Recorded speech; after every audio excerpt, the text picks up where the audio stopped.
প্রিয় দর্শক, আমি এই মুহূর্তে সারিয়াকান্দি থেকে ধারাবাসা নামে একটি জায়গাতে আসছি, যেটাকে সারিয়াকান্দির মিনি সুন্দরবন বলা হয়। আর এইখানে আসার পরে দুইজন ছোট বাচ্চার সাথে দেখা হয়েছে আমার।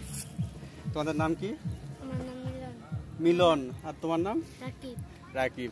তো ওদের কৌতূহল, এই যে এত সুন্দর একটা জায়গা, এই জায়গাতে সবাই ঘুরতে আসে। তো এই জায়গাতে মানুষ কেন ঘুরতে আসে? এখানে কি আছে? মজা দেখতে আসে। তোমাদের কি মনে হয় এই জায়গা কেমন? ভালো না? তাহলে আমরা কেন আসি, এটা কি মনে হয় তোমাদের? বন দেখতে। তোমাদের কাছে তো এটা এমনি সাধারণ একটা বনের মতোই মনে হয়, তাই না? মানে এই জায়গাতে তেমন কিছুই নাই, এরকমটাই লাগে। কিন্তু আমাদের কাছে এই জায়গাটা অনেক ভালো লাগে, অনেক সুন্দর। এইরকম জায়গা সব জায়গাতে নাই। তোমাদের এই গ্রামটা অনেক সুন্দর। একটু আগে গেছিলাম ওই সাইডে, নামাজ পড়ে আসলাম দুপুরে। তো তখন দেখে আসলাম তোমাদের গ্রামের পরিবেশটা অনেক সুন্দর, ন্যাচারাল, নিরিবিলি, শহর থেকে অনেক বেশি ডিফারেন্ট। বুঝতে পারছো?